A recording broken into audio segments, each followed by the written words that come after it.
Jack Smith just crossed a line nobody thought he'd touch, and he did it with a knife in the back, not from Democrats, but from inside Trump's own legal team. They're calling this the star witness, the key to prove Trump was acting as a candidate, not a president. But listen closely. This isn't justice. This is power warfare. They're trying to tear down a president by turning his lawyer into a weapon, a forced betrayal, engineered under threat. The media is already celebrating like they've exposed some massive cover-up. But the truth? This could collapse their entire case. And here's why. We're learning more about how special counsel Jack Smith is trying to prosecute his election subversion case over former President Donald Trump, even after the Supreme Court ruled presidents have broad immunity for actions they took while in office. National correspondent Atra El-Nashar shows us the evidence a judge just made public. Special counsel Jack Smith laying out his case that former President Trump was acting as a candidate, not a president, when he allegedly tried to subvert the results of the 2020 election. And therefore, Smith says, must stand trial for his private crimes as would any other citizen. U.S. District Court Judge Tanya Chutkan has to assess whether Trump's actions were part of his official duties or not, after the Supreme Court partially sided with Trump's argument that presidents have absolute immunity. Tonight, we have a story about accountability colliding head-on with power. A story about whether the rule of law still means something when the defendant is a former and now sitting president. And the headline is simple. Jack Smith's star witness isn't a partisan operative or a quitter pundit. It's someone who sat close to Trump's decision-making, close enough to take notes, to warn, and to be ignored, because the truth has a way of living in the room. Here's the context. In July 2024, the Supreme Court drew a new line on presidential immunity, absolute for some core official acts, presumptive for the rest of the official stuff, and none for private acts. That's the law of the land. What comes next is what matters. Judge Tanya Chutkan must decide, piece by piece, which Donald Trump acts were official and which were the acts of a candidate trying to stay in power. That distinction, official versus personal, decides whether a jury gets to hear the evidence at all. Jack Smith has been nearly silent in public for years. That's by design. Prosecutors are supposed to talk in court filings and evidence, not sound bites.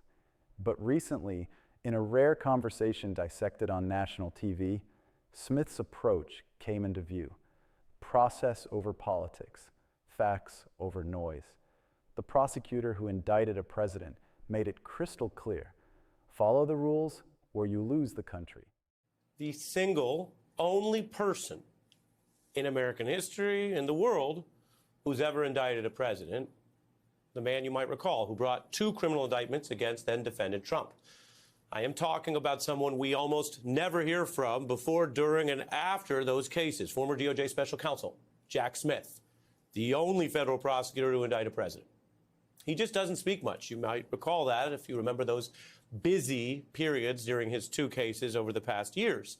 But he has now, the news tonight, made this rare public appearance.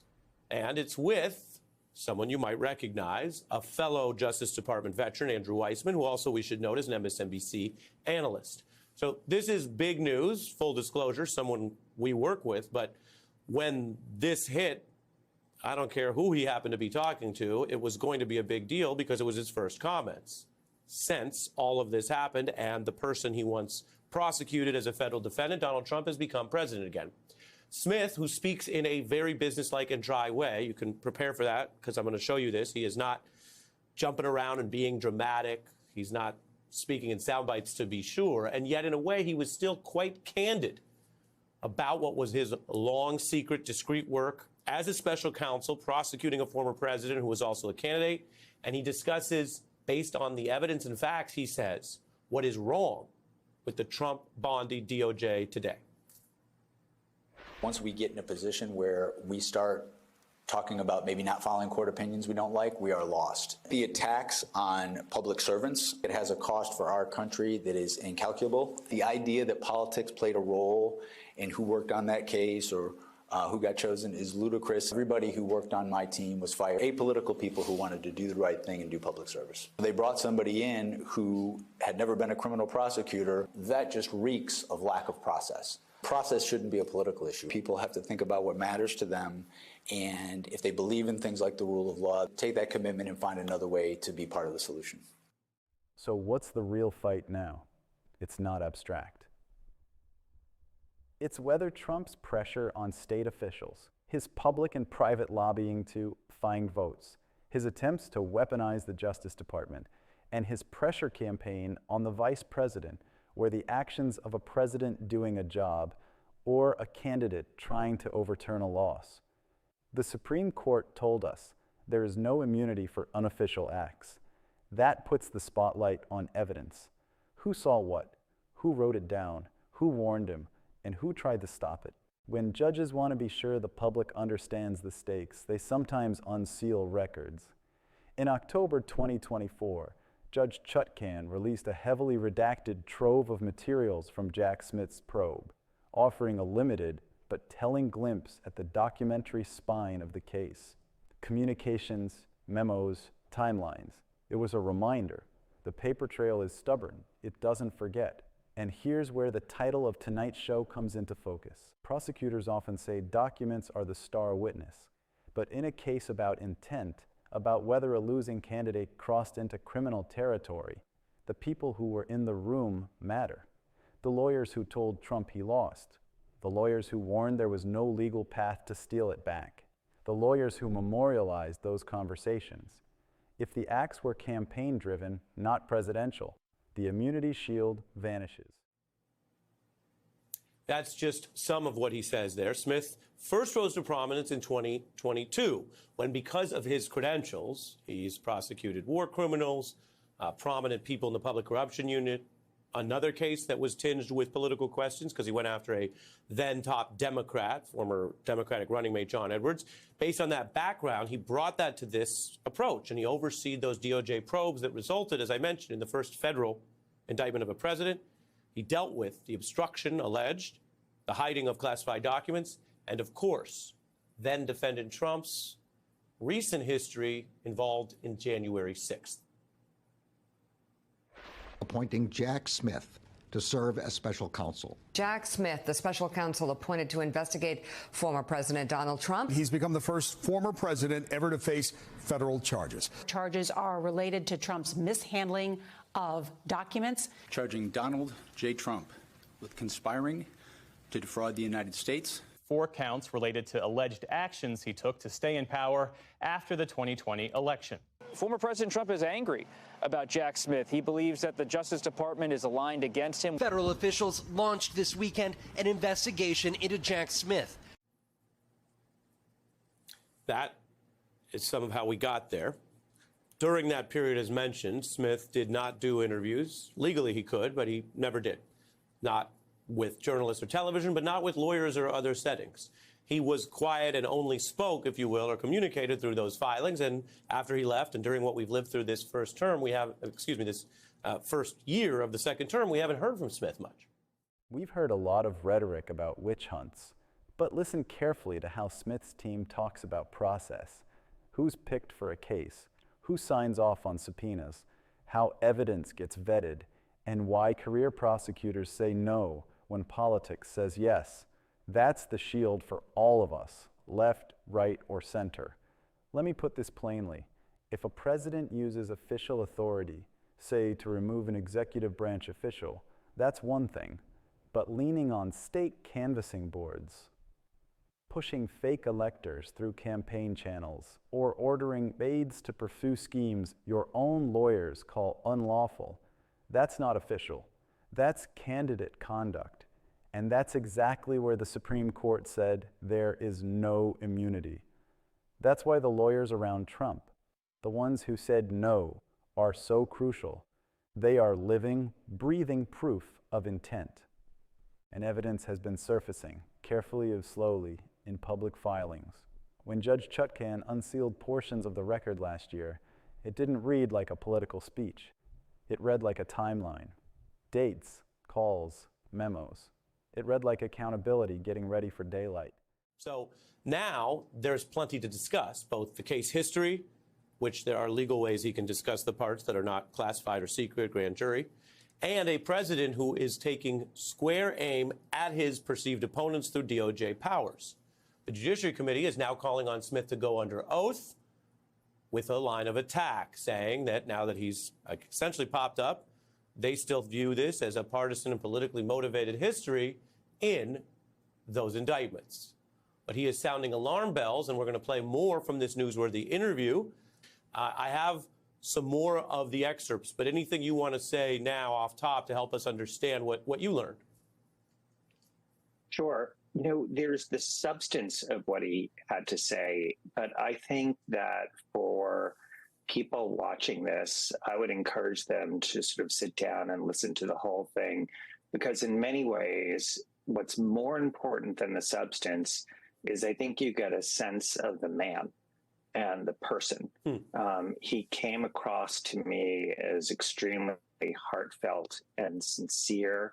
I think he's clearly been through a lot. But he mostly, when asked that sort of personal question, spoke about his team and what his team has been through. And so I really think one really useful thing for him speaking is for people to get to know him as opposed to the caricature of him. And that's why I hope he continues to speak out for that reason.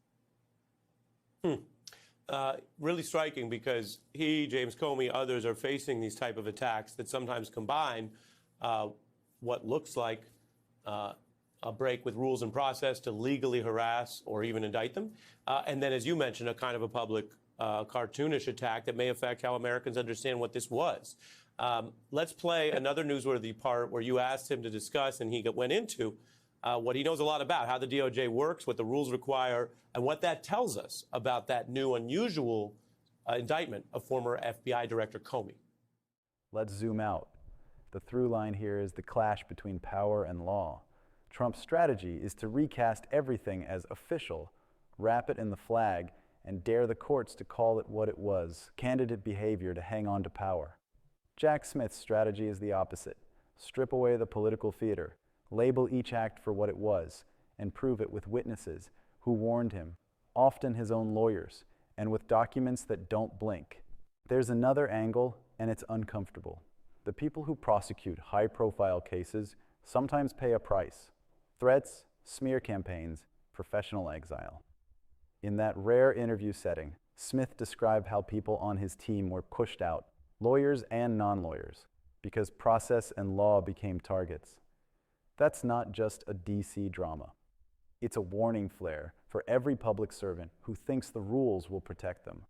So where does that leave the case? Back in Judge Chutkan's courtroom, with a ruler and a map. For each count and each act, the court will ask, was this an official duty or an unofficial campaign-driven move? The Supreme Court told her to draw that line carefully. If the court finds these were acts of a candidate, not a president, the jury gets to see and hear it. If the jury hears it, the testimony of lawyers who told Trump the truth, you lost, becomes devastating. This latest prosecution of the former director of the FBI, there's a process to secure an indictment. There's a process of predication, having some evidence before you do that. And again, I only know what I see myself in the media, but the career prosecutors, the apolitical prosecutors who analyzed this said there wasn't a case. And so they brought somebody in who had never been a criminal prosecutor on days' notice to secure an indictment a day before the statute of limitations ended. That just reeks of lack of process. And I think a lot of Americans do not see this as a political issue. Process shouldn't be a political issue, right? Like if there's rules in the department about how to bring a case, follow those rules. You can't say, I want this outcome, let me throw the rules out. That's why, frankly, you see all these conflicts between the career apolitical prosecutors I worked with, because they're being asked to do things that they think are wrong, and because they're not political people, they're not going to do them. And I think that explains why you've seen the resignations, you've seen people leave the department. It's not because they're enemies of one administration or the next. They've worked through decades for different administrations. It's just they've been doing things apolitically forever. And when they're told, no, you got to get this outcome no matter what, that is so contrary to how we were all raised as prosecutors. I think that's been the center of all the conflict. He identifies the civic tradition there. And in the interview, he also mentioned that we have a comparison. If you go back far enough, we had what he refers to as the patronage system, where relationships and ultimately corruption trumped expertise. And he talks about why that's a problem in prosecutions or national security, why that hurts us. I want to speak directly to viewers who are tired of the chaos. Process is not boring. It's the guardrail that keeps raw power from turning into impunity. Smith says the department must follow its rules: predication, evidence, approvals, and that process shouldn't be a political issue. That line matters because it's an antidote to the idea that outcomes can be ordered like takeout. Let's be clear, this isn't about criminalizing politics. It's about depoliticizing crime. When a politician breaks the law as a politician, they're a citizen again. And we have one set of rules for citizens. The Supreme Court's opinion, controversial as it was, still reaffirms that basic point: no immunity for unofficial acts. That's the path to a trial on the merits. Now, about the star witness. In cases about corrupt intent, prosecutors don't rely on cable monologues. Absolutely. That was sort of a running theme that he hit over and over again, that there is an apolitical process. And he really tried to not criticize the current administration, but rather to point out the obvious contrast between what is supposed to happen in an apolitical Department of Justice, regardless of party. And you can obviously then see what is happening now and contrast and compare those two. I thought that was quite striking. One of the things he did point out that I thought was some news was in pointing out that he followed all of those internal processes when he was special counsel, and the sort of tempest in a teapot du jour, which is the people on Congress complaining about whether Jack Smith was spying on them, was something that was not true, and that all of the processes that were necessary just to get sort of limited telephone records was disclosed in the report that he issued, a very, very lengthy report, but also was something that had to be approved all the way up the chain within the Department of Justice. This is something that there was a process that he followed. And so that was a real theme, that you just don't do things willy-nilly. You don't do things because you like someone or dislike somebody, that there's a process to follow. And that's what career people and professionals do. Yeah, it's the rule of law. It's hung over this Trump era, and it's the difference between organized societies and ultimately oppression and bedlam. I mean, that's you can take it back hundreds of years, which is why sometimes this does feel weighty. We've again gone through. Here's another interesting part where he, upon your questioning, discusses the impact, the personal toll in these cases. They rely on contemporaneous notes, emails, and testimony from people duty-bound to give legal advice, even when that advice is unwelcome. When your own lawyers warn you that the plan is unlawful, when they document their warnings and you push anyway, that's powerful evidence that you knew exactly what you were doing. It's not gotcha. It's law. And if you're asking, why haven't we seen all of it? Remember, courts protect investigations. But the partial unsealing we've already seen tells us something essential. There is a record, and parts of it are now public because the judge said the public interest warrants transparency. That's how sunlight arrives in a democracy, page by page, hearing by hearing. Here's the escalation, and it affects you. If a president can relabel campaign schemes as official, then there's no line officials won't cross in the next close election. Your vote becomes negotiable. Your certification becomes a bargaining chip. And the truth, it becomes a casualty. The court drew a line. Now the question is whether we, as citizens, will defend it by insisting on facts, process, and accountability. no matter who's in power. That's not partisan. That's patriotic. What have the consequences been in terms of just the personal lives of either yourself or your team, in terms of how they have to live, whether they can find jobs? What is it like to have to live through that kind of harassment for what seemingly is just doing your job? Everybody who worked on my team was fired, not just the lawyers, but the administrative staff as well. I think these are people who have spent their careers sacrificing for the communities they want to protect for our country. I'm really upset that people like that not only are being vilified, but that it's hard to get their stories out of who they are. These are people, lawyers aside, these are people who put their lives on the line. And for them to be fired for stuff like this, I just don't see how anyone can hear those stories and not be moved by it. Andrew? So there was a moment where Jack Smith's voice actually cracked when he told the story about an FBI agent on his team who was fired. And people may recall that senior FBI leadership have said that they pleaded with Kash Patel to not fire him at this moment because his wife was dying of cancer at the time. And nevertheless, Kash Patel. One more point. There's a reason Smith keeps returning to the idea that people have to think about what matters to them and be part of the solution. He's not campaigning. He's explaining the civic homework. Jurors, voters, public servants, reporters. The rule of law only works if we do. So let's close where we started. The star witness isn't a pundit. It's the record, reinforced by the people who wrote it, including Trump's own legal advisors. If the court rules those were candidate acts, then the jury, your fellow citizens, will hear from the people who were in the room. That's not a witch hunt. That's how a democracy tells the truth about itself, and it's how we make sure power answers to law, not the other way around.